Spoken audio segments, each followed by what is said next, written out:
सभी government medical private medical college इसका fee structure dental college का डिटेलिंग के बारे में बताने वाला आपके स्टेट के ऑलमोस्ट कॉलेज घूमने के बाद ये डिटेलिंग तैयार किया है। एडवांटेजेस क्या है, डिसएडवांटेजेस क्या है, अब मैं एक्सपेक्टेड कट ऑफ के बारे में आप सभी को बताता हूं कौन कौन सा डॉक्यूमेंट लगेगा कॉलेज वाइज कैटेगरी वाइज सभी राउंड का राजस्थान स्टेट के बॉन्ड के बारे में। ये है बॉन्ड, यहाँ पे आप सभी को राजस्थान स्टेट के सभी राउंड के नियम के बारे में समझाने वाला हूं। गोल एमबीबीएस मोबाइल एप्लीकेशन डाउनलोड कर लीजिए, वहां पे कोर्स अवेलेबल है या इस नंबर पे फोन करके आप सभी ज्वाइन कर सकते हैं। Smart Naukri NEET UG and goal MBBS में आप सभी का स्वागत है। अभी मैं आप सभी को राजस्थान स्टेट के कंप्लीट काउंसलिंग और एडमिशन प्रक्रिया के कंप्लीट नियम के बारे में एक एक पीडीएफ के साथ एक्सपेक्टेड कट ऑफ के साथ कॉलेज डिटेलिंग के साथ आप सभी को समझाने वाला हूं। इस वीडियो को देखने के बाद कंप्लीट आप समझ जाएंगे कि राजस्थान स्टेट में काउंसलिंग का प्रक्रिया कैसे होता है और आपको नियम का पालन किस तरीके से करना है। शुरू करते हैं।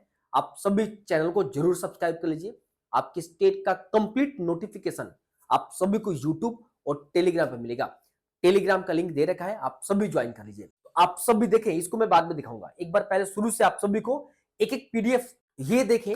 राजस्थान स्टेट के सभी गवर्नमेंट मेडिकल कॉलेज का नाम यहाँ पे एक बार देख लीजिए आप सभी टोटल, और इसके साथ ही किस ईयर में एस्टेब्लिशमेंट हुआ था, किस यूनिवर्सिटी से एफिलेटेड है, ऑल इंडिया कोटा में इस सभी कॉलेज में कितने सीट चले जाते हैं, यानी एमसीसी कितने सीट पे काउंसलिंग करते हैं सभी कॉलेज में। इसके बाद स्टेट में कितने सीट रहते हैं और ये स्टेट का पेमेंट सीट है, मतलब गवर्नमेंट कॉलेज में भी पेमेंट सीट है और वही बच्चे अवेलेबल है जो कि राजस्थान स्टेट से बिलोंग करते हैं। तो इन सब में ये जो ऊपर की कॉलेज है पेमेंट सीट नहीं है, पेमेंट सीट यहां से स्टार्ट होता है झालावाड़ से, ठीक है। एक बार आप सब भी देख लीजिए एनआरआई कोटा में कितने सीट है और टोटल सीट कितने हैं इन पर्टिकुलर कॉलेज में। एक बार आप सभी वीडियो को पॉज करके देख सकते हैं, बहुत सारे पेरेंट्स इंटरेस्टेड होते हैं। एक college Geetanjali medical college Udaipur में है, ये प्राइवेट मेडिकल कॉलेज है, लेकिन इसका जो एक सीट है वो अवेलेबल रहता है आप सभी को गवर्नमेंट के लिए। तो आप सभी को ये गवर्नमेंट कॉलेज का कंप्लीट डेटा मैंने आप सभी को दिखा दिया। आगे चलते हैं। ये जो सभी 12 यानी 12 मेडिकल कॉलेज देख रहे हैं, प्राइवेट मेडिकल कॉलेज है राजस्थान स्टेट के, किस ईयर में एस्टेब्लिशमेंट हुआ है, यूनिवर्सिटी एफिलिएटेड क्या है और कितने सीट है, कंप्लीट मैंने आप सभी को दिखा दिया। बहुत सारे स्टूडेंट्स को पता ही नहीं होता है कि कौन से प्राइवेट मेडिकल कॉलेज है। इसका स्क्रीनशॉट आप सभी ले लीजिए या मेरे मोबाइल एप्लीकेशन पे सब डेटा आपको मिल जाएगा। तो ये है प्राइवेट मेडिकल कॉलेज और इसका फी स्ट्रक्चर है। ये है IMS Udaipur, American IMS Udaipur. इसका जनरल सीट का जो पेमेंट है 18,90,000 है और मैनेजमेंट सीट से 28 लाख। और सिर्फ ट्यूशन फी देखकर एडमिशन मत ले लीजिएगा, इसके साथ ही आप सभी को अदर फी भी लगते हैं। वन टाइम रिफंड फी भी आपको लगेगा, कुछ एनुअल फी भी लगते हैं, ठीक है। कुछ आपको यहाँ पे बैंक गारंटी भी कुछ कॉलेज में एप्लीकेबल है। ये सब चीजों के बारे में जानने के बाद ही आप सभी एडमिशन लीजिएगा। कई बार स्टूडेंट्स क्या करते हैं, एडमिशन तो ले लेते हैं, एडमिशन जब ले लेते हैं फी देकर, उसके बाद ये सब जब फी लगना शुरू होता है तब बच्चे कहीं ना कहीं सोचना शुरू करते हैं कि बहुत ज्यादा फी है। तो सभी कॉलेज के एक बार आप सभी देख लीजिए। मैं आप सभी को फी दिखाता हूं, यहाँ पे मैं ऊपर करके एक बार आप सभी को दिखाता हूं। ये पीडीएफ आप सभी को गोल एमबीबीएस ऑलरेडी मिल जाएगा। आगे देखें। अब ये है प्राइवेट डेंटल कॉलेज और उनके फी स्ट्रक्चर, तो आप सभी देख लीजिए। अगर आप राजस्थान स्टेट से बिलोंग करते हैं तो जनरल सीट के लिए अप्लाई कीजिएगा, बट अदर स्टेट के स्टूडेंट्स हैं और राजस्थान स्टेट में एडमिशन लेना चाहते हो मैनेजमेंट सीट, तो अदर स्टेट का जो है 2 लाख ट्यूशन फी है। इसके बाद एनुअल फी आपको 60,000 और 10,000 ये लगेगा। बैंक गारंटी भी या पीडीसी एप्लीकेबल आपको रहेगा। ये सब कॉलेज में देख लीजिए, जनरल सीट और मैनेजमेंट सीट, ठीक है।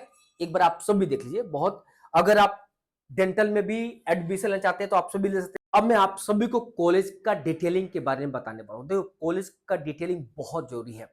आपके स्टेट के ऑलमोस्ट कॉलेज में घूमने के बाद ये डिटेलिंग तैयार किया है। जिस कॉलेज में नहीं विजिट किया, वहां के स्टूडेंट्स के साथ जूम मीटिंग करके कंप्लीट रिव्यू लिया। मेरा मानना है कि जब आप सभी को कॉलेज के बारे में कंप्लीट इंफॉर्मेशन नहीं रहेगा तो फिर आप सभी एडमिशन की प्रक्रिया को बहुत पूर्णतः नहीं कर पाइएगा। जैसे मैं आप सभी को बता दूं, एस्टेब्लिशमेंट जैसे ये गवर्नमेंट मेडिकल कॉलेज डूंगरपुर है, इसका एस्टेब्लिशमेंट कब हुआ था, कितना बेड कैपेसिटी है, एमबीबीएस सीट कितना है, क्या एकेडमिक के बारे में, contact detail, nodal centre, principal, dean, email ID, computer मैंने आपको दे दिया है। क्या हॉस्टल अवेलेबल है? नहीं, देखो प्रॉपर हॉस्टल अभी अवेलेबल नहीं है, लिमिटेड सीट है, अभी और डेवलपमेंट किया जा रहा है, कमरे को बढ़ाए जा रहे हैं। तो मैं आपको इतना ही कहूंगा कि ऐसा ना कि आपको हो सकता है कि सभी बच्चों को हॉस्टल अलॉट कर दे, कुछ बच्चों को हॉस्टल अलॉट हो जाए और कुछ बच्चे को ना भी हो, ये डिपेंड करता है अथॉरिटी पे।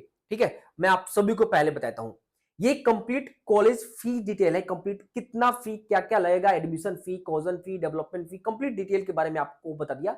जो मैंने लिखा एग्जैक्ट इतना ही फी लगेगा, थोड़ा बहुत ही ऊपर नीचे इस बार 5% का ग्रोथ हो सकता, नहीं तो इतना ही सेम रहेगा। एयरपोर्ट का डिस्टेंस कितना है, कौन सा एयरपोर्ट है, रेलवे स्टेशन कौन सा है, पीजी अवेलेबल है या नहीं है, बॉन्ड क्या है, बॉन्ड के बारे में मैंने आपको बता दिया, इंफ्रास्ट्रक्चर बताइए, एडवांटेजेस क्या है, डिसएडवांटेजेस क्या है, स्टूडेंट सेटिस्फेक्शन के बारे में मैंने यहां लिख दिया है। ऐसे सभी कॉलेज के बारे में आप सभी को यहाँ पे इस तरीके से आपको सीकर के बारे में भी आपको मिलेगा, सभी कॉलेज के बारे में आपको यहाँ पे देखने को मिलेगा। तो अगर आप सभी मेरे पर्सनल काउंसलिंग से जुड़ जाते हैं, ये पूरा कॉलेज का डिटेल में आपको दूंगा। जिस तरीके से मैंने आपको बनाया है, पूरे इंडिया में कोई भी काउंसलर आपको प्रोवाइड नहीं करेगा, क्योंकि उसके पास है ही नहीं। मैंने इंडिया के लगभग ऑलमोस्ट कॉलेज को विजिट करके मैंने देखा है नजदीक से, क्या क्या कमियां है, क्या अच्छाई है, आपको जाना चाहिए नहीं जाना चाहिए, कौन सा कॉलेज में जाना चाहिए, कौन सा कॉलेज नहीं जाना चाहिए, तो वो मैं आपको प्रोवाइड करूंगा। ये कंप्लीट लिस्ट गोल एमबीबीएस पे अवेलेबल है, आप परचेज करके देख सकते हैं। मैंने बहुत मेहनत किया बनाने में। आगे चलिए, अब मैं एक्सपेक्टेड कट ऑफ के बारे में आप सभी को बताता हूं। सबसे पहले वेबसाइट ये है, ओपन स्टेट है, मतलब प्राइवेट के लिए थर्ड राउंड से ओपन होता है। डोमिसाइल क्राइटेरिया क्या है आप सभी देख लीजिए, educational based, it's optional, but on resident 10 साल से ज्यादा आप रहे हैं तो आप एलिजिबल हैं, या अगर आप 10 साल नहीं रहे लेकिन राजस्थान स्टेट में शादी कर ली है तब भी आप सभी एलिजिबल हैं। अब आप सभी को देखें, कट ऑफ के बारे में आप सभी को बताता हूं। ये आप सभी स्क्रीन पर देखें, जो कट ऑफ आप सभी देख रहे हैं, मैं एक बार छोटा करता हूं, ठीक है। चलिए, ये आप सभी को जो दिख रहा है यहां पे, मैं आप सभी को बता दूं, ये जिस भी कैटेगरी का जो कट ऑफ यहां पे लिखा, ये बेंचमार्क, इसको आप सभी सेट कर लीजिए। इससे हाई कट ऑफ नहीं रहेगा, इससे कट ऑफ लो ही रहेगा, ठीक है। आपके स्टेट ने, राजस्थान स्टेट ने एक बहुत ही अच्छा कदम पिछली बार उठाया था। लास्ट राउंड में क्या किया था, जिन बच्चों को पार्टिसिपेट करना था, कह दिया था कि आपको अपना डॉक्यूमेंट ओरिजिनल सबमिट कर देना होगा अलॉटमेंट के पहले। ऐसा कोई भी स्टेट आज तक नहीं कराया है, ना ही एमसीसी कराया है। डॉक्यूमेंट सबमिशन अलॉटमेंट के बाद कॉलेज में जाने पे होता है, लेकिन आपके राजस्थान स्टेट ने क्या किया था, अलॉटमेंट के पहले जब मैं डॉक्यूमेंट जमा कर लिया था पहले, और इस वजह से कट ऑफ लो गया था। यू गर्ल का थोड़ा गया था, बाकी का लो गया था। आप सब भी देखे, ये जो है ईडब्ल्यूएस बॉय तो है, ये बॉय है, एमबीसी गर्ल्स हो गए, एमबीसी बॉयज हो गए, ईवार गर्ल्स हो गए, बॉयज हो गए, ठीक है, बॉयज, ठीक है। ये तो कट ऑफ कम गया था, और इस बार भी इससे भी कम कट ऑफ रहेगा। अब कुछ बच्चे कहेंगे कि सर एक बात बताइए, 26,000 पे क्या मार्क्स रहने की उम्मीद है। देखो मैं आपको बता दूं, प्रिडिक्शन तो अलग अलग तरीके से हो रहा है, अलग अलग लोग कर रहे हैं। 10-15 हजार बच्चों का डाटा अगर मेरे पास है तो उससे प्रिडिक्शन करना बहुत मुश्किल है।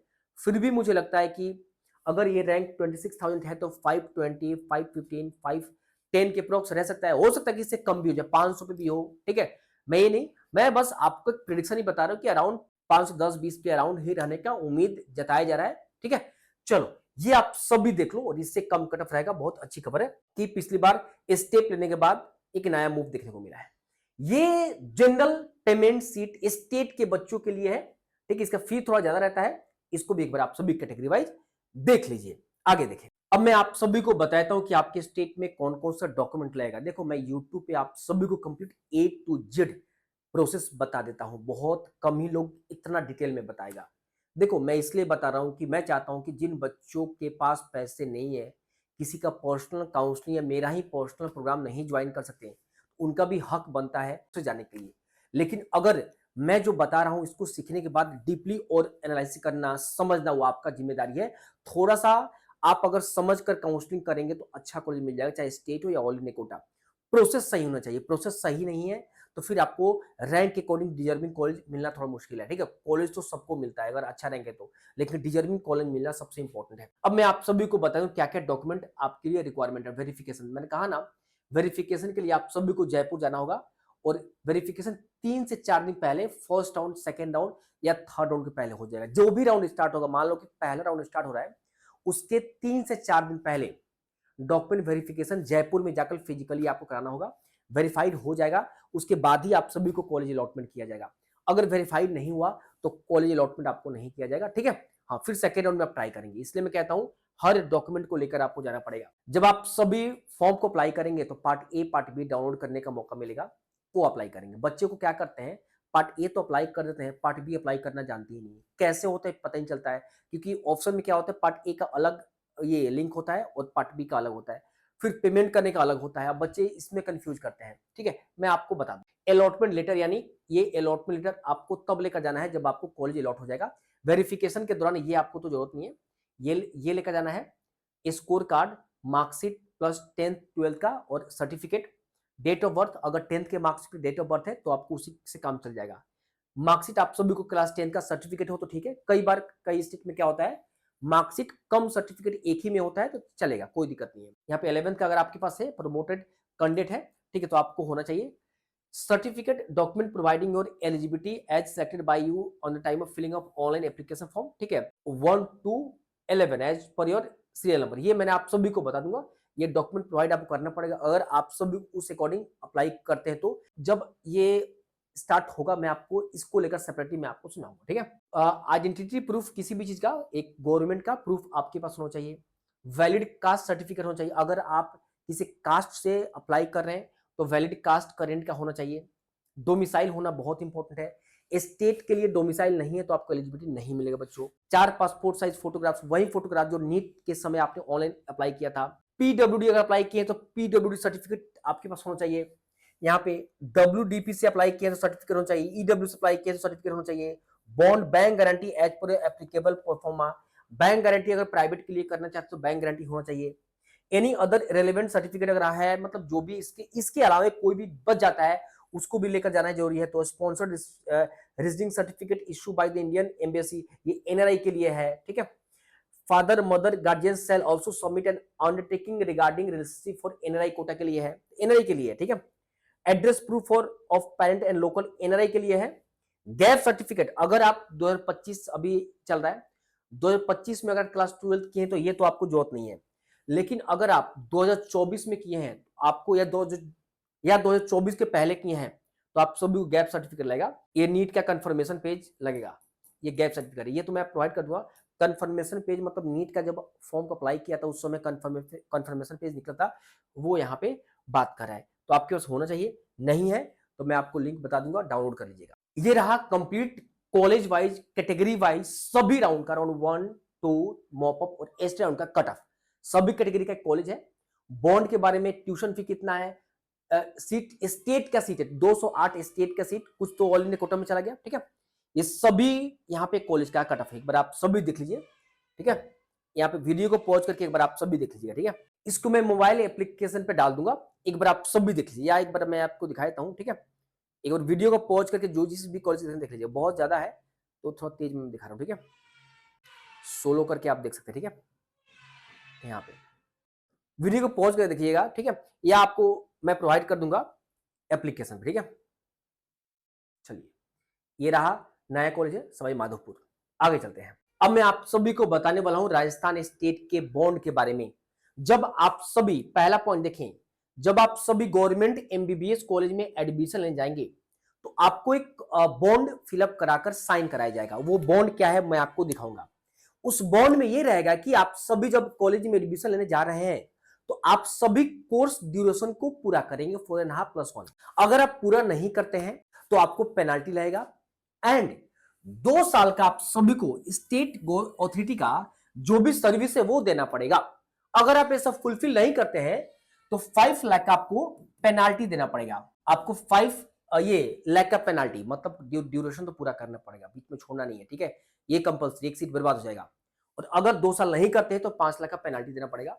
इसी तरीके से मैनेजमेंट में आप सभी को, but government society college RHS में अगर आप सभी एडमिशन लेते हैं कोई भी कॉलेज में, अगर बीच में ही कॉलेज को छोड़ देते हैं तो जो भी सेमेस्टर का फी है वो आपको पेमेंट करना पड़ेगा। यहाँ पे इसी तरीके से आपको आरयूएचएस डेंटल कॉलेज के यहाँ पे प्रॉपर दिया गया है। बैंक गारंटी 1 लाख आपको देना पड़ेगा और ये प्रॉपर आप सभी को ईएसआईसी ऑलवर का है 5 लाख आपको पेनाल्टी, ठीक है। यहाँ पे 1 साल का कंपल्सरी यहाँ पे सर्विस नहीं दीजिएगा तो आपको 5 लाख का पेनाल्टी लगेगा। जो बॉन्ड है वो आप सभी को मैं दिखा देता हूं। ये है doctor SN medical college Jodhpur का बॉन्ड। यहां पे लिखा गया है service bond slash undertaking for all India quota या स्टेट से एडमिशन लेते हैं तो ये आपको फिलअप कराए जाएंगे। अगर आप सभी यहां पे क्लियर लिखा हुआ है, देखो यहां पे 5 लाख यहां पे, ठीक है, 5 लाख प्रॉपर इसको आप पढ़ लीजिए एक बार, ठीक है। ये हो सकता है कि बढ़ भी जाए, 10 लाख भी हो जाए, ये चेंज कर सकता है अथॉरिटी आपको, ठीक है। यहाँ पे एक बार आप सभी इसको पढ़ सकते हैं। ये जो भी यहाँ पे दिया गया है यही आपको प्रॉपर साइन मोहर आपसे कराए जाएंगे यहाँ पे, ठीक है। आप सभी के बारे इसको देख लीजिए। आगे देखिए, अब मैं आप सभी को राजस्थान स्टेट के सभी राउंड के नियम के बारे में समझाने वाला हूं और नियम का उल्लंघन करने पे क्या परिणाम होगा ये भी मैं आप सभी को समझा दूंगा ताकि किसी प्रकार का गलती ना करे काउंसलिंग और एडमिशन के पीरियड में। मेरी बात को समझ गए ना? तो शुरू करते हैं, एक एक चीज को ध्यान से समझना है। सबसे पहले मैं आप सभी को बता दूं, ये राजस्थान स्टेट का वेबसाइट होगा। इसी वेबसाइट पे आपके राजस्थान स्टेट का जो है काउंसलिंग का प्रोसेस किया जाएगा, यहीं पे आपको रजिस्ट्रेशन करना होगा। लेकिन जब इसको आप ओपन करेंगे तो अभी ओपन नहीं होगा, रिजल्ट जारी जब होगा उसके लगभग 7-8 दिन के आसपास या उसके बाद ही एक्टिव हो जाता है। आप सभी को बता दूं, कंप्लीट प्रोसेस जो है रजिस्ट्रेशन का, फी पेमेंट का, चॉइस फिलिंग का, वो ऑनलाइन प्रोसेस से किया जाएगा। लेकिन हाँ, डॉक्यूमेंट वेरिफिकेशन आपको ऑफलाइन कराने जाना होगा। मैं आप सभी को बता दूंगा कहां पे जाना है, ठीक है। उसके बाद 4 राउंड होता है, फर्स्ट राउंड, सेकेंड, थर्ड और स्टे। अगर स्टे में सीट बच जाता है, अगर 1-2 भी, तब इसके बाद स्पेशल स्टे कराया जाता है। आप सभी देखें यहां पे कितना फी लगेगा। सिक्योरिटी अमाउंट 2024 से बदलाव किए गए हैं, मतलब सिक्योरिटी अमाउंट आपके स्टेट जो है बहुत ज्यादा बढ़ा दिया है। मतलब तो सिक्योरिटी अमाउंट आप सभी को 50,000 का पेमेंट करना होगा सभी कैटेगरी के लिए, चाहे आप यूआर से बिलोंग करते हो, EWS, OBC, SC, ST, STA, MBC, सभी के लिए। ये गवर्नमेंट कॉल एमबीबीएस के लिए अगर आप सभी को पार्टिसिपेट करना है तो 50,000 का पेमेंट आपको करना पड़ेगा ही। अब कुछ स्टूडेंट्स ये पूछेंगे कि अगर 50,000 पेमेंट नहीं करेंगे तो क्या? अगर आप नहीं करेंगे तो आपको चॉइस फिलिंग करने का मौका नहीं दिया जाएगा, मतलब राउंड 1 के लिए आप पार्टिसिपेट नहीं करेंगे। ये सभी स्टूडेंट्स को पेमेंट करना होगा। ये 2024 से स्ट्रिक्ट रूल आपके स्टेट ने अपनाया है और यह रिफंडेबल होगा, ठीक है, यह रिफंडेबल रहेगा। इसके बाद अगर आप गवर्नमेंट सोसाइटी कॉलेज या आरयूएच सीएमएस से अगर आप मैनेजमेंट सीट के लिए ऑप्ट करते हैं तो 2 लाख का आपको पेमेंट करना है। अगर आप प्राइवेट मेडिकल कॉलेज अगर आप चाहते हैं तो आपको 5 लाख का सिक्योरिटी अमाउंट पेमेंट करना होगा। ये डेंटल के लिए है 10,000। अगर आप सभी डायरेक्ट 2 लाख या 5 लाख का पेमेंट अगर आप कर देते हैं तो आप सभी चॉइस फिलिंग के लिए एलिजिबल रहेंगे गवर्नमेंट मेडिकल और डेंटल के लिए। इन शॉर्ट में अगर आप बताऊं कि अगर आप गवर्नमेंट एमबीबीएस के लिए अप्लाई करते हैं तो 2500 रजिस्ट्रेशन फी और 50,000 का सिक्योरिटी अमाउंट आपको पेमेंट करना पड़ेगा। अगर आप अपने स्टेट के गवर्नमेंट सीट पे ऑप्ट करना चाहते हैं पेमेंट वाला, वो आपको 2 लाख का पेमेंट करना पड़ेगा और प्राइवेट के लिए 5 लाख का। ये आप सभी को दिखा देता हूं। हो सकता है कि इस बार आपके स्टेट 2025 जब शुरू हो तो इसमें बदलाव किया भी जा सकता है, बट 99% मुझे नहीं लगता कि कुछ बदलाव किया जाएगा। एक बार रूल अप्लाई हो जाता है तो कई सालों तक वहीं चलता है। अब फर्स्ट राउंड के बारे में आप सभी को समझाता हूं, कंप्लीट नियम क्या है। एक बात आपको बता दूं, फर्स्ट राउंड में जब आप सभी पार्टिसिपेट करेंगे तो आप सभी को क्या क्या रूल का ध्यान देना पड़ेगा। सबसे पहले अगर आप सभी राउंड 1 में पार्टिसिपेट करते हैं बच्चों, तो आप सभी ने रजिस्ट्रेशन कर दिया, सिक्योरिटी अमाउंट पेमेंट कर दिया, आपने चॉइस फिलिंग कर दिया। अब अलॉटमेंट आया। जब पहला राउंड के अलॉटमेंट आया तो 2 ऑप्शन आपको मिलेगा, या तो आपको कॉलेज अलॉट होगा या आपको कॉलेज नॉट अलॉट नहीं होगा। मेरी बात समझ गए ना? अगर आपको कॉलेज अलॉट नहीं होता है तो कोई दिक्कत नहीं है, आप सभी डायरेक्ट सेकेंड राउंड के लिए एलिजिबल है। अब आप सेकेंड राउंड का वेट करें। सेकेंड राउंड के लिए आप सभी को क्या करना है, सिर्फ चॉइस फिल करना है। दोबारा रजिस्ट्रेशन करने की जरूरत नहीं है, दोबारा कोई पेमेंट करने की जरूरत नहीं है। मैं एक बात आपको बता दूं, राउंड 1 होने से पहले, मतलब अलॉटमेंट होने से पहले, राउंड 1 होने से पहले आप सभी को डॉक्यूमेंट वेरिफिकेशन फिजिकली कराना होगा, ठीक है, जयपुर में, ठीक है। वो आपको नोटिस जारी किया जाएगा 2025 का, जब वेरिफिकेशन होगा नोटिस जारी किया जाएगा, वो तो मैं आप सभी को बता दूंगा कहां पे जाना है और कब से कब तक जाना है और डॉक्यूमेंट क्या क्या लेकर जाना है, वो भी अभी मैं आप सभी को बताता हूं। अपना डॉक्यूमेंट तैयार रखिएगा। अगर आप सभी मेरा पर्सनल काउंसलिंग से जुड़ते हैं तो ये पूरा प्रोसेस जो है वो मैं खुद आपको गाइड करूंगा और मेरे जो निरीक्षण में ही आपका ये सब कुछ होगा, ठीक है। राउंड 2 के लिए आप एलिजिबल है। अगर अलॉट होता है तो दो ऑप्शन है। अलॉट के बाद दो ऑप्शन क्या है, एक या तो आप सभी जाकर एडमिशन ले लीजिए या आप सभी को एग्जिट करना है। तो एग्जिट जब आप करते हैं ना तो पहले राउंड में फ्री एग्जिट होता है। पहले राउंड में फ्री एग्जिट, फ्री का मतलब होता है कोई भी पेनाल्टी नहीं लगेगा, no penalty, no any penalty. इसको मैं मिटाएगा थोड़ा सा, मतलब कोई पेनाल्टी आपको नहीं लगेगा। मेरी बात समझ गए ना। अगर आप एडमिशन ले लेते हैं, एडमिशन लेने के बाद भी दो ऑप्शन आपको मिलेंगे। ये पहले राउंड का ही बता रहा हूं। ये दो ऑप्शन क्या क्या मिलेंगे वो मैं एक बार आपको बताता हूं। या तो आप एडमिशन लेने के बाद, ठीक है, ये कॉलेज में जाने के बाद, जो भी कॉलेज आपको मिलता है उस कॉलेज में जाने के बाद आपको एडमिशन लेना है। अगर एडमिशन लेने के बाद आप कहते हो नहीं मुझे अपग्रेड करना है,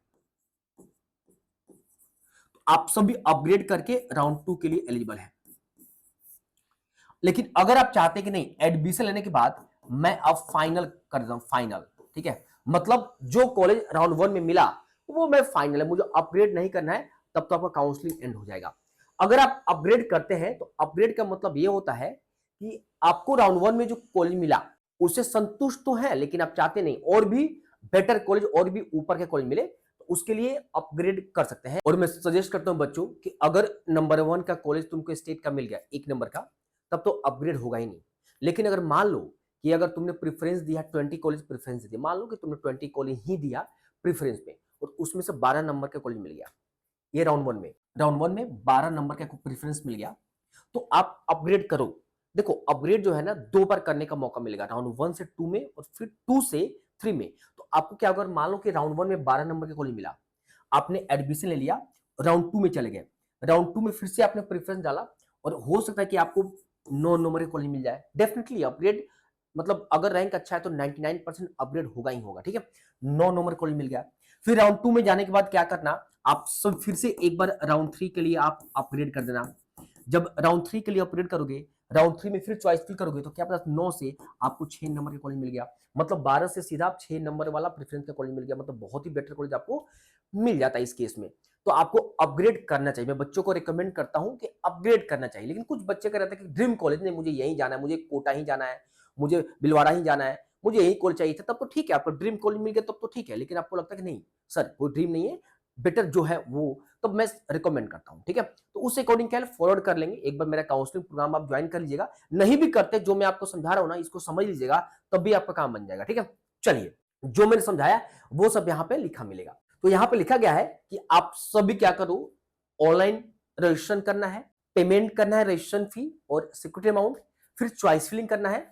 चॉइस फिलिंग करने के बाद अगर आपको कॉलेज मिलता है तो यहाँ पे बताया गया कि फर्स्ट राउंड फ्री एग्जिट होता है, कोई भी पेनाल्टी आपको नहीं लगाया जाएगा। यहाँ पे सेकेंड बताया गया है, a candidate allotted a seat in first round and does not report and join the allotted college, he would not be penalized, मतलब वही ना फ्री एग्जिट, कोई पेनाल्टी आपको नहीं लगेगा, कोई भी आपको सिक्योरिटी अमाउंट या रजिस्ट्रेशन फी जब्त नहीं किया जाएगा, यहाँ पे आप सभी को बताया गया है। और राउंड 2 के लिए आप एलिजिबल हैं, मतलब राउंड 2 में आपको कोई पेमेंट कोई रजिस्ट्रेशन नहीं करना, डायरेक्ट चॉइस फिल करना है। यहाँ बताया गया if you get a seat allotment and you want to join the allotted college then you can join and upgrade. मैंने बताया ना, मैंने सब प्रोसेस बता दिया आपको, अभी समझा दिया है। अगर राउंड 1 में कॉलेज मिल जाता है आपको और आप सभी चाहते हो एडमिशन लेने के बाद अपग्रेड करना, तो अपग्रेड कर सकते हो, फिर राउंड 2 में फिर चॉइस फिल कर देना, बेटर कॉलेज मिलने का चांस है। कई बार बच्चे पूछते हैं सर एक बात बताइए, अगर राउंड 1 में हमें कोई कॉलेज मिल गया, हमने अपग्रेड कर दिया, राउंड 2 में कोई कॉलेज मिल गया, तो राउंड 1 वाला कॉलेज जैसे राउंड 2 में कोई दूसरा कॉलेज अलॉट होगा, राउंड 1 का कॉलेज कैंसिल हो जाएगा और वो किसी और बच्चे को अलॉट हो जाएगा। अब राउंड 2 जो अलॉट किया गया है वो आपका अपना कॉलेज है, मतलब उसमें जाकर आपको एडमिशन लेकर अपग्रेड कर सकते हो या फाइनल कर सकते हो। लेकिन अगर राउंड 1 में कॉलेज मिला, अपग्रेड करने के बाद राउंड 2 में कोई कॉलेज मिला ही नहीं, तो राउंड 1 वाला कॉलेज आपका है, वो किसी और का नहीं होगा, ठीक है। चलिए, इसलिए मैं बच्चों को कहता हूं कि अगर सेफ होते हुए आगे बढ़ना है तो आप सभी क्या करो, एडमिशन लो और आगे बढ़ो, अगर आपके स्टेट में ही कॉलेज चाहिए तो। Otherwise all India Kota MCC में भी जाना है और स्टेट में भी, तब उसका कंपैरिजन करते हुए अच्छे से आप आगे बढ़ो बढ़िया से। चलिए, if you have joined the seat of the first round and your admission has to be done somewhere else, ठीक है, बताया गया है, you now want to resign the seat, then you can resign by going the college according to the। अब ये कह रहा है, मान लो आपका स्टेट का राउंड 1 हुआ, स्टेट का राउंड 1 हुआ, स्टेट के राउंड 1 से आपको मान लो कोई कॉलेज मिल गया, ठीक है, जैसे जीएमसी कोटा मिल गया, आपको कोटा का मिल गया, और यहां पे जाने के बाद आपने एडमिशन ले लिया, मतलब यहां पे आपका सभी डॉक्यूमेंट सबमिट हो जाएगा, ठीक है। अब देखो, डॉक्यूमेंट सबमिट इसलिए कराते हैं क्योंकि डॉक्यूमेंट जब होगा ही नहीं तो किसी अदर कॉलेज में, किसी अदर चीज में आप एडमिशन नहीं ले सकते हैं। और ये राउंड 1 में तो होगा क्या, स्टेट के राउंड 1 जब खत्म होने वाला होगा या खत्म हो गया होगा तो एमसीसी ऑल इंडिया कोटा या ओपन एम्स वगैरह के लिए आपका राउंड 2 का अलॉटमेंट आएगा, राउंड 2 का अलॉटमेंट आएगा। और मान लो यहां पे कोई आपको अलॉट कर दिया गया, आपने देखा जो जीएमसी कोटा है उससे बेटर कॉलेज यहां पे अलॉट कर दिया, तो अब आपके मन में क्या होगा, सर मुझे यहां से रिजाइन देना है, मतलब मुझे इस कॉलेज से अब क्या करना है, रिजाइन देकर मुझे यहां पे एडमिशन लेना है। तो बच्चों यहां पे आप रिजाइन दे सकते हो, ठीक है। आपका स्टेट अथॉरिटी एक प्रॉपर टाइम टेबल सेट करता है, डेट जारी करता है, ठीक है, वो डेट के अंदर आप रिजाइन कर सकते हो। फर्स्ट राउंड में रिजाइन करने में कोई दिक्कत नहीं होता है, ठीक है, आप रिजाइन यहां कर सकते हो, डॉक्यूमेंट आपको वापस मिल जाएगा, पैसा वगैरह जो भी जमा किया है सब कुछ आपको वापस मिल जाता है, उसमें परेशान कॉलेज आपको नहीं करता, रूल ही होता है तो परेशान क्यों करेगा। और फिर ऑल इंडिया कोटा में जो भी कॉलेज अलॉट होता है वो डॉक्यूमेंट यहाँ पे जाकर आप जमा कर सकते हो। अब बच्चे बोलेंगे सर मान लो यहाँ पे तो एडमिशन ले लिया, अब स्टेट का राउंड 2 अगर होता है, स्टेट का राउंड 2 अगर होता है और इससे बढ़िया कॉलेज स्टेट के राउंड 2 में मिल जाए तो फिर यहां से डॉक्यूमेंट कैसे लेंगे। तो देखो यहां पे से भी डॉक्यूमेंट ले सकते हैं, मतलब MCC all India Kota round 2 से, लेकिन राउंड 2 में एक स्ट्रिक्ट रूल ये एमसीसी करता है, प्रॉपर आपको डेट जारी करता है, वो डेट के अंदर अगर रिजाइन देते हैं तभी होगा। लेकिन आपके मन में क्या होगा, हाँ हम दे देंगे, लेकिन नहीं। एक बात बताओ, सपोज करो ये कहता है कि आपका डेट 08/07/2000, एग्जाम्पल दे रहा हूं, इससे इस डेट से लेकर और इस 2 दिन का आपको समय दिया जाता है, बस कि आपको रिजाइन करने का 2 दिन का समय मिलेगा आपको, ये डेट 2 जारी किया था, मैं एग्जांपल दिखकर समझाता हूं, 2 डेट। लेकिन राउंड 2 का अलॉटमेंट आपको आया ही नहीं है, मेरी बात समझ गए ना। राउंड 2 का अलॉटमेंट आया आपको कितने तारीख को, 12 तारीख को आया, लेकिन 10 तक रिजाइन का खत्म हो गया है। अब 12 को आने के बाद चाहे बहुत अच्छा ही कॉलेज क्यों नहीं मिल जाए, आपको यहां डॉक्यूमेंट नहीं दे सकते हैं, नहीं देंगे कॉलेज वाले, वो कहेंगे जाओ एमसीसी दिल्ली वहां से प्रॉपर सब कुछ लिखा कर लाओ तभी देंगे, वो नहीं देंगे कॉलेज वाले, ठीक है। वो इतना लफड़ा डालते हैं ताकि इसका डेट खत्म हो जाता है। मान लो सपोज करो कि ये अगर 9 तारीख को आ गया, 9 को ही अलॉटमेंट आ गया, तो आपको पता चल गया कि 9 तारीख को अलॉटमेंट मुझे कौन सा कॉलेज मिला है। अगर यहाँ ऑल इंडिया कोटा से बेटर कॉलेज स्टेट में मिल गया तो जाओ, रिजाइन का डेट अभी बाकी है, रिजाइन दो और डॉक्यूमेंट लाकर यहाँ पे एडमिशन ले लो। मेरी बात समझ गए ना, या आपने देख लिया कि नहीं नहीं मुझे अच्छा कॉलेज नहीं मिला है, ठीक है, तो मैं यहीं पे रहूंगा, तो कोई दिक्कत नहीं, आपका तो एडमिशन ऑलरेडी है। राउंड 2 का बस आपको पेनाल्टी लगेगा कि आपको जो भी फी है वो जब, मेरी बात समझ गए ना, ये प्रोसेस चलता है। देखो आप सभी को घबराने की जरूरत नहीं है, मैं इसलिए बच्चों को कहता हूँ कि नियम वगैरह समझते रहो, आप जितना आसान समझते हो नियम उतना आसान, इतना नियम है ना, और उस नियम में इतना क्वेश्चन अराइज हो जाता है ना कि बच्चे कंफ्यूज करना शुरू कर देते हैं, ठीक है। तो समझा करो, देखो मैं बोलता हूँ बहुत सिंपल है काउंसलिंग, लेकिन नहीं समझिएगा तो बहुत कॉम्प्लिकेट हो जाएगा, ठीक है। चलिए इसको मैं समझा दिया आप सभी को यहाँ पूरा, एक बार बच्चों आप इसको पढ़ लीजिएगा पूरा, ठीक है, मैंने यहाँ पे आप सभी को समझा दिया है, ठीक है, इसको आप सभी पढ़ लीजिएगा। अब सेकेंड राउंड का भी नियम जो है ऑलमोस्ट मैंने आप सभी को बता दिया, एक बार इसको पढ़ लेता हूं, तो बच्चे बोलेंगे सर ये आपने नहीं पढ़ा। यहाँ लिखा tuition fee will have to deposit while joining the, मैंने कहा ना कि जब आप सभी कॉलेज में ज्वाइन करने जाएंगे तो आपको ट्यूशन फी कॉलेज का वो आपसे रख लेगा, ठीक है, प्रॉपर यहाँ पे देख लीजिए, ठीक है, ये वाला C. While reporting the admission please carry all the document को आपको लेकर कैरी करना है, इसको पढ़ लीजिए, मैंने आपको इससे ज्यादा ही अच्छे समझा दिया। अब सेकेंड राउंड के बारे में आप सभी को समझाता हूँ, ठीक है। सेकेंड राउंड क्यों होगा, राउंड 1 में जो सीट बच जाएंगे उसको फिलअप करने के लिए सेकेंड राउंड होगा। सेकेंड राउंड भी आपका ऑनलाइन होगा। और मैं आपको बता दूं कि अगर आपने अपग्रेड किया है तो अपग्रेड क्या मैंने बताया है, राउंड वन से राउंड टू में अगर आपने अपग्रेड किया है, आपको रजिस्ट्रेशन वगैरह करने की जरूरत नहीं, पेमेंट करने की जरूरत नहीं, सिर्फ आप सभी को चॉइस फिलिंग करना है। ठीक है, आपको सेकेंड राउंड में चॉइस फिलिंग करना है। ठीक है, यहाँ पे लेकिन अब यहाँ पे देखो एक ये है, मैंने कहा ना अगर राउंड वन में आपने अपग्रेड कर दिया राउंड टू के लिए, और यहाँ पे सपोज कि कोटा वाला कॉलेज आपको मिल गया है, कोटा का कॉलेज आपको मिल गया है, लेकिन यहाँ पे नो अलॉटमेंट, आपको कोई भी कॉलेज अलॉटमेंट नहीं हुआ, तब क्या होगा? अगर यहाँ पे कोई कॉलेज अलॉट नहीं हुआ तो चाहे तो इस कॉलेज को आप रख सकते हैं, मतलब वहां पे एडमिशन आप ऑलरेडी रख सकते हैं, लेकिन आप चाहते नहीं नहीं नहीं मुझे कोटा नहीं चाहिए, मुझे रिजाइन करना है, तो सेकेंड राउंड जब होगा तो उसके एक डेट दिया जाएगा, अलॉटमेंट के जस्ट 1 से 2 दिन का डेट दिया जाएगा या 3 दिन का, उस डेट के अंदर जाइए कोटा में, आप रिजाइन कर दीजिए, कोई भी पेनाल्टी आपको नहीं लगेगा। लेकिन राउंड टू एंड हो जाता है और उसके बाद आप रिजाइन करना चाहते हैं, तब आपको पेनाल्टी लग जाएगा, मतलब रूल अप्लाई अब राउंड टू का होगा, वही चीज को यहाँ पे आपको समझाया गया बच्चों। ठीक है, यहाँ पे if you get a seat allot and you want to join on it then you can join and upgrade. मैंने कहा ना, अब मैं आपको बता रहा हूं, अगर जिन बच्चों को राउंड टू में सीट मिल गया, राउंड में टू में सीट अलॉट हो गया, चाहे आपका अपग्रेड हो या पहली बार मिला हो, आप एडमिशन कराने के बाद आप फिर से इसमें अपग्रेड कर सकते हैं राउंड थ्री के लिए। मैंने कहा ना कि 2 बार अपग्रेड का सुविधा आप सभी को मिलेगा। यहां बताया गया a candidate allotted a seat in second round of counselling and does not report join the allotted seat, his her registration fee will be forfeited. मैंने कहा ना कि सेकंड राउंड में अगर कॉलेज मिलने के बाद छोड़ते हैं तो पेनल्टी आपको लगेगा, फी जब्त कर दिया जाएगा। Such candidate shall be eligible to participate in round three. Round three में तो एलिजिबिलिटी रहेगा, लेकिन फी पेमेंट करके आप सभी को फिर से यहाँ पे पार्टिसिपेट करना पड़ेगा। ओरिजिनल डॉक्यूमेंट आप सभी को लेकर जाना पड़ेगा अगर अलॉटमेंट होता है तो। मतलब मैं आप सभी को एक सिंपल समझा दूं, राउंड वन क्या था, राउंड वन में जो था वो फ्री एग्जिट था, कोई पेनाल्टी नहीं था कॉलेज मिलने के बाद, लेकिन राउंड टू में पेनाल्टी अवेलेबल है, और ये पेनाल्टी उनके लिए है जिनको कॉलेज मिलने के बाद छोड़ते हैं या रिजाइन करते हैं टाइम टेबल से, उनके लिए नहीं है। अगर मान लो राउंड वन में कोई कॉलेज नहीं मिला, राउंड टू में कोई कॉलेज नहीं मिला, तो राउंड थ्री के लिए तो एलिजिबल है, आपको कोई रजिस्ट्रेशन करने की जरूरत नहीं है, कोई पेमेंट करने की जरूरत नहीं, सिर्फ चॉइस पे आप सभी को करना है। आई थिंक आप सभी को ये भी राउंड कंप्लीट समझ में आ गया।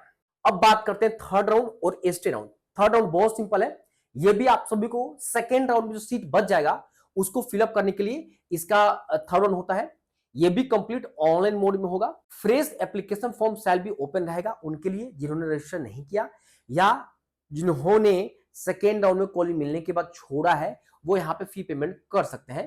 ठीक है, यहाँ देखिएगा, अगर आप प्राइवेट कॉलेज में चाहते हो राजस्थान स्टेट में अप्लाई करना, तो राउंड थ्री से एलिजिबिलिटी तो मिल जाएगा, लेकिन यहाँ रूल ये कहता है कि प्राइवेट कॉलेज राउंड थ्री से अदर स्टेट के स्टूडेंट्स एलिजिबल हैं, लेकिन उनकी जगह तब दिया जाएगा जब राउंड थ्री में अगर स्टेट के स्टूडेंट्स अगर नहीं रहते हैं, मतलब उनका वो अगर उस पर वो क्लेम नहीं करते हैं, जो सीट बच जाता है, तभी उसके बाद ऑप्शनल अदर स्टेट बच्चों को दिया जाएगा, वहीं बताया गया। ठीक है, third round vacant seat of NRI is converted into management quota payment seat in all category as per reservation rule. ये आप सभी को राउंड थ्री का। ठीक है, बाकी जब स्टेट ऑथोरिटी जब स्टार्ट कर देगा आपका राउंड वन, उसके पहले एक डिटेल फिर से आपको वीडियो बनाकर आपको मैं बताऊंगा, आप टेंशन मत लो। देखो, बहुत छोटी छोटी चीजें आपको समझना है, पहले बेसिक चीज आप समझ लीजिए, राउंड 1 2 3 और एसटी का रूल क्या है।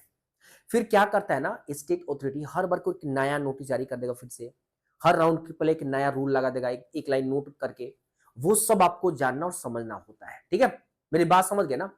चलिए, अब यहाँ पे आप सभी को बता दूं, यहाँ पे रेसिडुअल मेडिकल मतलब Rajasthan state counselling will be conducted to fill the, वही बात है।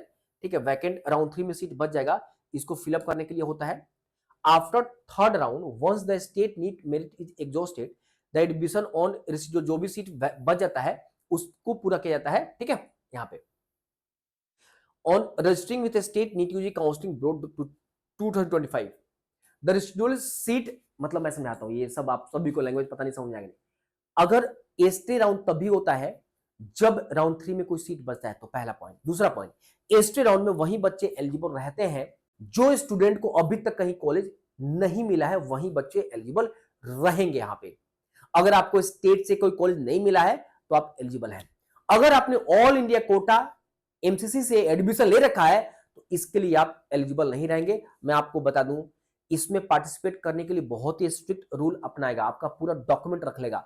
अगर आप इसमें पार्टिसिपेट करना चाहते हैं और कहीं भी अलॉटमेंट नहीं हुआ है ना, चाहे आप एमसीसी में पार्टिसिपेट कर भी लिए हैं तब भी ये पूरा डॉक्यूमेंट आपका रख लेगा, पहले भी बताया था, ठीक है। हालांकि एमसीसी एस्ट्रे के बाद ये होगा, लेकिन फिर भी आपका पूरा डॉक्यूमेंट रख लेगा ताकि बच्चे कहीं और ना जाए। एक बच्चे कहीं दो जगह आप ये रजिस्ट्रेशन करके रखते हैं, ठीक है। इसीलिए यहाँ पे क्लियरली बता रखे हैं यहाँ पे। आई होप आप सभी को समझ में आ गया। अगर यहाँ पे कॉलेज मिलने के बाद अगर आप सीट को छोड़ देते हैं तो आप 1 साल के लिए बाहर हो जाएंगे। मतलब अगर 2025 में एसटी राउंड में सीट मिला और आपने सीट छोड़ दिया तो 2026 में आप पार्टिसिपेट नहीं करेंगे। लेकिन हाँ, ऑल इंडिया कोटा में कर सकते हैं, बट स्टेट नहीं आपको एंट्री दे। आई होप ये रूल और रेगुलेशंस आप सभी को समझ में आ गया हो। अगर इसके बाद भी कोई भी देखो रूल्स और रेगुलेशन 2-3 बार देख लेना, आपको समझ में आ जाएगा, दिमाग में एकदम चढ़ जाएगा। थोड़ा सा आप सभी डिस्कशन घर में करते रहना। राउंड 1 का ये रूल है, राउंड 2 का, राउंड 3 का ये है, ठीक है। अब एक बात मैं आपको बता दूं, अगर आप सभी ज्वाइन करना चाहते हैं तो ज्वाइन कर लीजिए। गोल एमबीबीएस मोबाइल एप्लीकेशन डाउनलोड कर लीजिए, वहां पे कोर्स अवेलेबल है, या इस नंबर पे फोन करके आप सभी ज्वाइन कर सकते हैं। अगर आप सभी को लगता है कि नहीं, आपका काउंसलिंग मैं खुद करूं अभी से लेकर काउंसलिंग के अंतिम राउंड तक, जब तक आपका एडमिशन नहीं होता है, तो ये पैकेज आप सभी ले लीजिए। गवर्नमेंट एमबीबीएस बीडीएस का कंप्लीट, मेरा फोन नंबर पर्सनल आपको मिल जाएगा, पर्सनल ग्रुप, पर्सनल चैट आपको मिल जाएगा, और कभी भी आप फोन पे बात कर सकते हैं। देखो, फोन की कोई लिमिट नहीं है, अब जब आपके मन में डाउट हो आप फोन कर सकते हैं। कंप्लीट A to Z मैं आपका काउंसलिंग करूंगा। कैसे आगे मूव करना है, कैसे ऑल इंडिया कोटा में आप सभी को काउंसलिंग करना है, कैसे स्टेट में चलना है, ये कंप्लीट आप सभी को गाइडेंस करते हुए मैं खुद चलूंगा। Preference list state all India Kota का आपके रैंक के अकॉर्डिंग हर राउंड का मैं आपको बना कर दूंगा, ठीक है। और आपको, आपके पेरेंट्स को और आपको कंप्लीट हर चीज डिटेल शेयर करूंगा कि ये बेस्ट रहेगा, ये सही रहेगा, हमें ये स्टेप लेना चाहिए, और आपके साथ शेयर करते हुए ही हम आगे बढ़ेंगे, ठीक है। बट गाइडेंस बहुत जरूरी है, ठीक है। ये रहा गवर्नमेंट एमबीबीएस बीडीएस का, आप सभी लीजिए, 1 टाइम पेमेंट करना है, इसके बाद कोई पेमेंट नहीं है। ये रहा डीम्ड और प्राइवेट के लिए। और अगर आप सभी को लगता है कि आपका रैंक पीछे है, आप सभी सिर्फ आयुष के लिए ही कराना चाहते हैं बच्चों, आप सभी करा सकते हैं। आयुष वेटनरी नर्सिंग के लिए 3499, ठीक है। आई थिंक आप सभी को समझ में आ गया।